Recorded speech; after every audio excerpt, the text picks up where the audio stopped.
देखो fifth question, देखो आप इसका फिफ्थ क्वेश्चन में क्या दे रखा है उसने, check whether 6n can end with the digit 0 for any natural number n।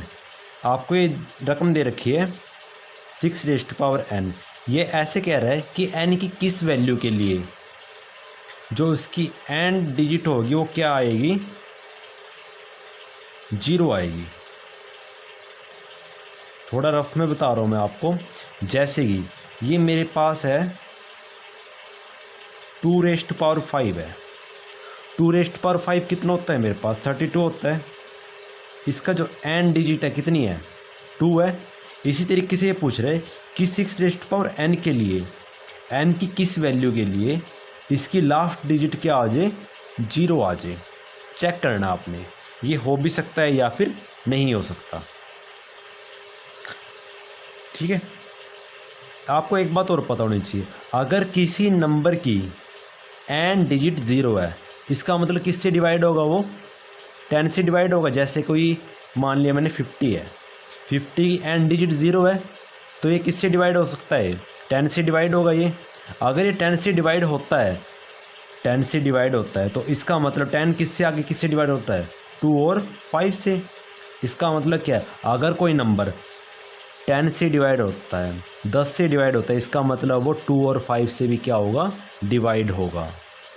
देखो वही बात है, मैंने अभी बताया था आपको, अगर कोई नंबर की एन डिजिट 0 है तो किससे डिवाइड होगा, वो 10 से डिवाइड होगा। अगर वो 10 से डिवाइड हो रहा है तो वो 2 और 5 से भी डिवाइड होगा। वही बात लिखी है मैंने, if A number and with the digit 0 it should be divisible by 10। अगर 10 से डिवाइड हो रहा है so it will also be divisible by 2 and 5।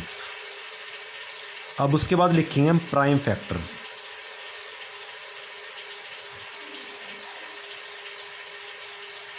Prime factor of 6n, वो कितने आएंगे हमारे पास, वो हो गए 2 × 3, बाहर पावर n है तो पावर n लिख देंगे हम। अब जो फैक्टर बने हैं हमारे पास 2 और 3 बन रहे हैं, क्या यहाँ पे कहीं पे 5 है, अगर 5 नहीं है इसका मतलब 5 से डिविजिबल नहीं है, तो वही लिख देंगे हम। तो लिखेंगे इट कैन बी, तो it can be observed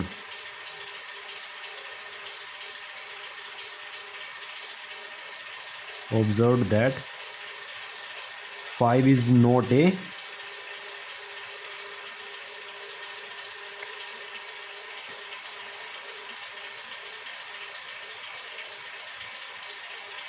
prime factor of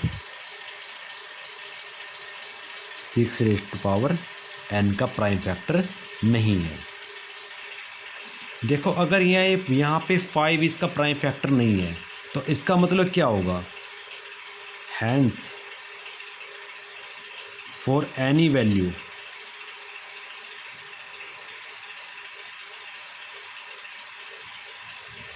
n की किसी भी वैल्यू के लिए 6n इज नॉट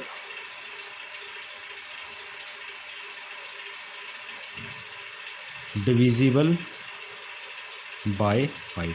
तो ये 6n जो 5 से डिविजिबल नहीं होगा। अगर ये 5 से डिविजिबल नहीं हुआ तो ये 10 से भी डिविजिबल नहीं होगा। तो वही बात लिख देंगे हम यहाँ पे। देखो 5 से डिविजिबल नहीं हो रहा है, इसका मतलब 10 से भी डिविजिबल नहीं होगा ये। तो इसका मतलब क्या होगा, इसका मतलब होगा देयरफॉर या फिर hence 6n can not end with the digit 0। तो इसकी कोई एंड डिजिट क्या होगी, 0 नहीं होगी। तो वही लिख दें हम क्वेश्चन में से, हैंस लगा के या फिर देयरफॉर लगा के यहाँ से लेके यहाँ तक एज इट इज़ लिख देंगे हम। तो वही लिख देंगे अब अभी हम। देखो वही बात लिख दिया हमने क्वेश्चन में से, और 10 से डिवाइड नहीं हो रही है तो वही लिख दिया, hence 6n can not end with the digit 0। अगर 10 से डिवाइड नहीं हो रहा है इसका मतलब क्या होगा, इसकी एंड डिजिट क्या नहीं होगी, 0 नहीं होगी for any value of n के लिए। तो ये सब यहाँ पे कंप्लीट हो गया हमारा। देखो 6 क्वेश्चन, देखो 6 क्वेश्चन में क्या करना है, आपने एक्सप्लेन करना है कि ये दोनों क्या है, कंपोजिट नंबर है। कंपोजिट नंबर है तो आपने बताना है कंपोजिट नंबर है या नहीं। तो उससे पहले आपको पता होना चाहिए कंपोजिट नंबर क्या होते हैं। कंपोजिट नंबर क्या होते हैं, प्राइम नंबर, उन दोनों के बारे में पहले आपने बताना पड़ेगा इस क्वेश्चन के अंदर। कंपोजिट नंबर क्या होते हैं, प्राइम नंबर। सबसे पहले प्राइम नंबर वे नंबर होते हैं जो किससे डिविजिबल हो, prime number is divisible by 1, या तो वे 1 से डिविजिबल होंगे या फिर अपनी ही टेबल से डिविजिबल होंगे। इटसेल्फ का मतलब अपनी ही टेबल से।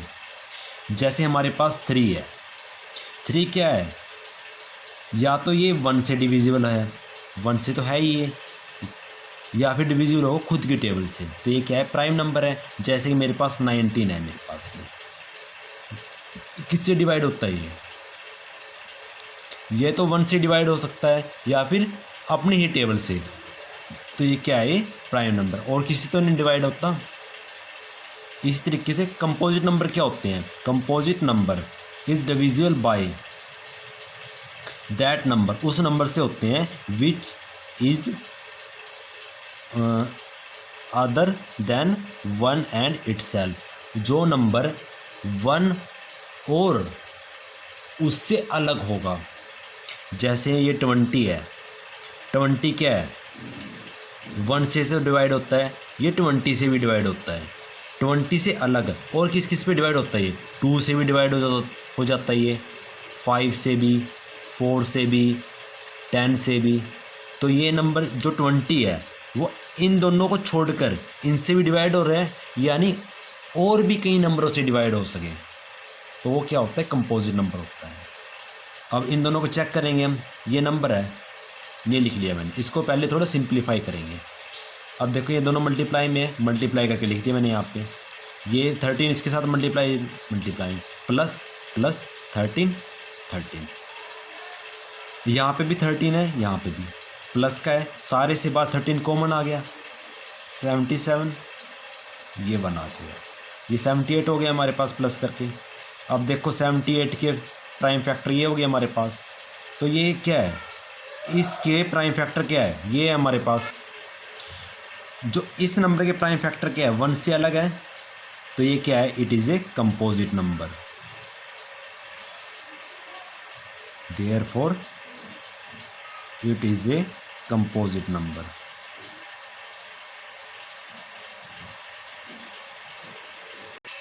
अब आगे ये नंबर देखो, इस नंबर में देखो प्लस के साथ 5 यहाँ पर है और इस साइड 5 यहाँ पर भी है, तो 5 सारे से बार कॉमन आ जाएगा, अंदर क्या रह जाएगा यहाँ पे 7 मल्टीप्लाई 6 मल्टीप्लाई 5, तो मैंने बार कॉमन ले लिया, तो अंदर क्या रह जाएगा 4 मल्टीप्लाई 3 मल्टीप्लाई 2 मल्टीप्लाई 1, फिर प्लस में, प्लस के बाद 5 था, 5 तो मैंने बार कॉमन ले लिया, तो अंदर क्या रह जाएगा 1।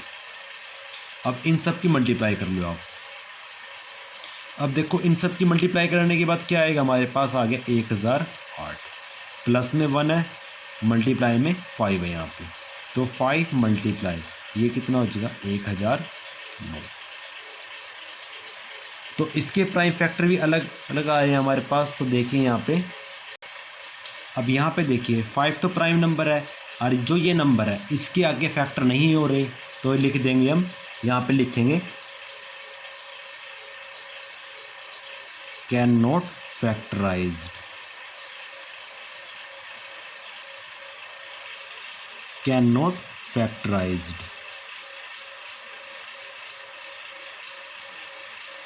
therefore given number is composite। तो ये चेक कर लिया हमने, ये दोनों के दोनों नंबर क्या हैं, कंपोजिट नंबर, और ये एक्सप्लेन भी कर दिया हमने।